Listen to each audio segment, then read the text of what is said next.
The next person I'd like to ask up to give us her wisdom, experience, knowledge, and ask is someone I've just met, but I hope to become friends with.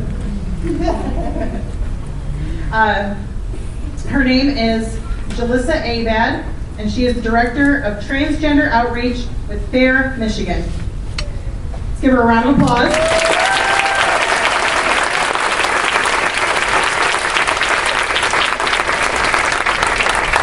Julisa is a Latina transgender woman from Florida who relocated to Michigan 5 years ago. Oh, you can't. But their loss is our gain.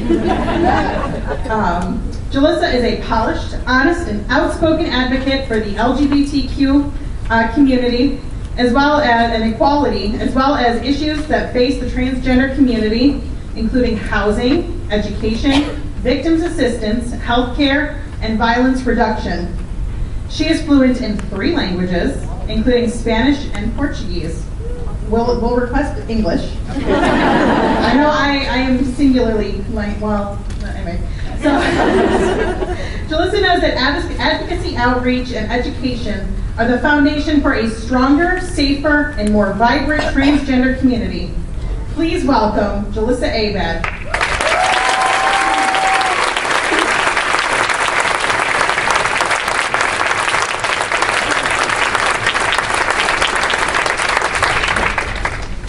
Good afternoon, everyone. I feel like I'm running for president.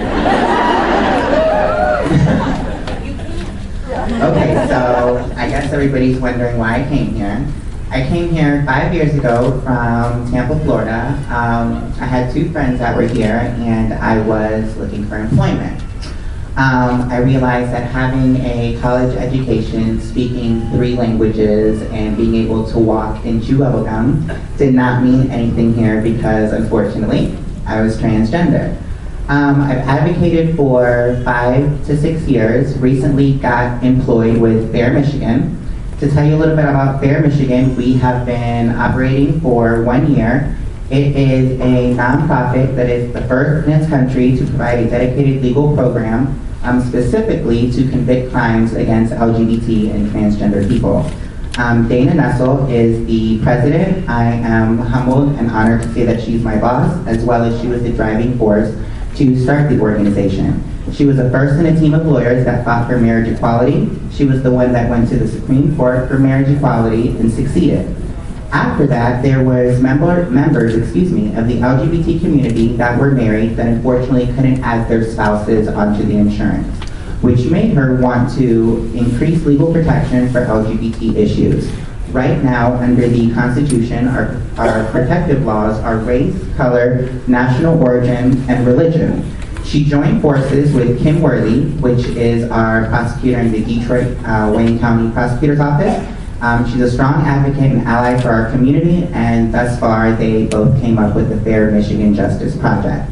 The FAIR Michigan Justice Project, again, convicts crimes against LGBT and transgender people. Our slogan is, we work to secure equal protection of the laws based on gender, gender identity, sex, and sexual orientation.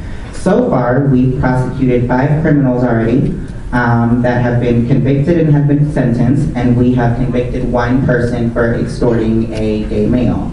To tell you a little bit about what I do, I am the Director of Transgender Outreach and Advocacy. I help my community with everything from housing, employment, hormone therapy. I've gotten 2 organizations to work with us that now offer hormones free of charge. Thank you.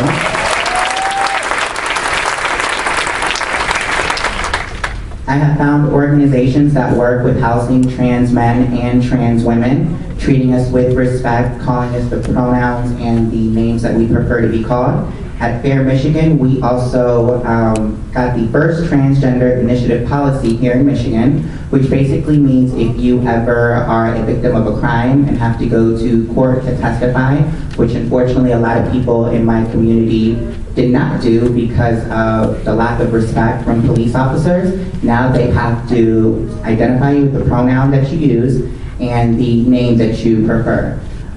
We also have a program with another organization to change gender markers and IDs free of charge for transgender people and trans immigrants as well.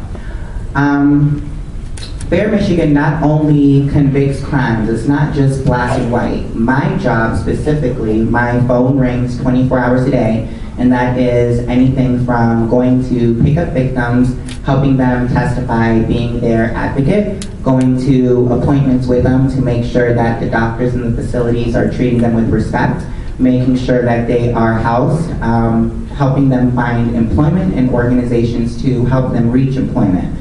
A lot of issues that my community faces in particular, I don't know if you're familiar with Detroit, 6 Mile and Woodward, unfortunately, is a lot of place where trans people and LGBT people congregate and unfortunately have to do survival sex work in order to survive. I hate that that is one of the biggest stereotypes in being transgender, but at the same time I understand why, and again it's because of the lack of opportunity, employment, and resources. I unfortunately cannot advocate for my trans sisters of colors to be employed if they've been displaced at a young age and don't even have education. Unfortunately, a lot of them aren't treated with respect because we don't look the same way. I'm fortunate enough to where I have a supportive family. I am on hormones, and if you've never met a trans person or have never interacted with one, you might have a preconceived notion of what trans people are supposed to look like. One thing that we should all start doing is not questioning a trans person's womanhood or manhood, especially in the beginning of their transition.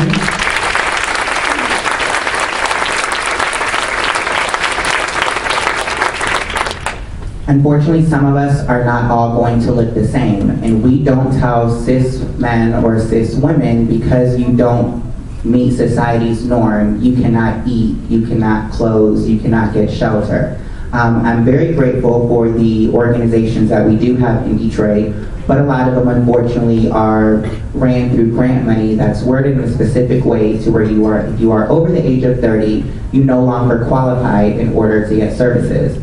Going back to the, unfortunately, trauma that trans individuals face, especially working on 6 Mile and Woodward, a lot of them in the summertime and now sleep in abandoned buildings and on the street because they have nowhere to go. Warming places, shelters will not house you with how you identify, which makes it unsafe and uncomfortable.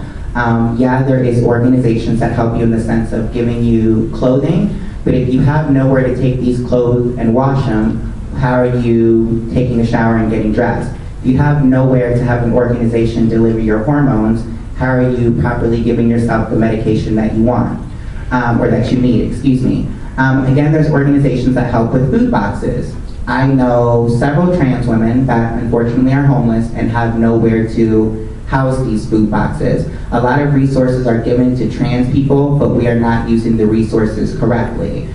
They should be getting non-perishable food and things that they can eat or carry with them when they leave. They're given a food box with a whole bunch of canned goods, and again, I'm grateful, but how many homeless people do you guys know walking around with a can opener? I don't know any. So the food is going to waste. Vicki Joyce is the Special Investigations person at Fair Michigan. She was the chief of police in Inkster. Jamie Powell is our prosecutor. All this, of course, is ran on nonprofit and donations from people that believe in our cause. Of course, this can be expensive, which is how I was able to get employment. I am very grateful for Fair Michigan giving me an opportunity to finally have a platform to tell my story and to change resources and organizations as far as how they work for the LGBT and trans population. If you know anybody that believes in the cause, supports the cause, wants to work with us, our table is in the back. You can also look us up online, make any kind of donation or contribution. It would ensure that I continuously have employment, that I can get to these summits and organizations, because unfortunately as a trans woman of color, there is a lot of afflictions and things that I go through myself. Another thing that I wanted to mention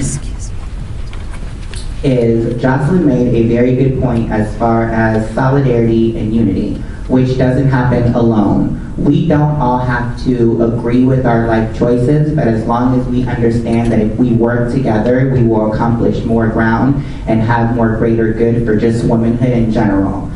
Before I transitioned, when the world saw me as an effeminate male, I appreciate how much easier life was for me in the sense of employment.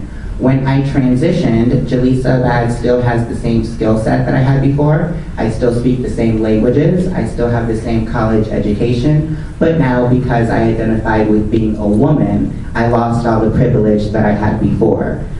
So I just want to make sure that we are very inclusive to our transgender sisters and brothers. Don't only be an ally in the dark, but be an ally in these open spaces. Support us, stand up for what's not right.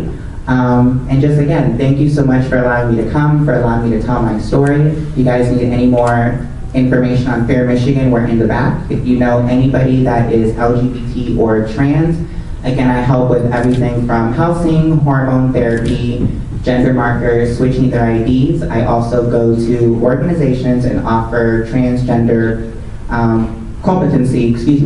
training and competency. I can't even talk, I got tongue-tied. Transgender training and competency on just our lifestyle and what it is that we go through so that you guys can better assist us in everything that we need. So again, thank you so much for coming today.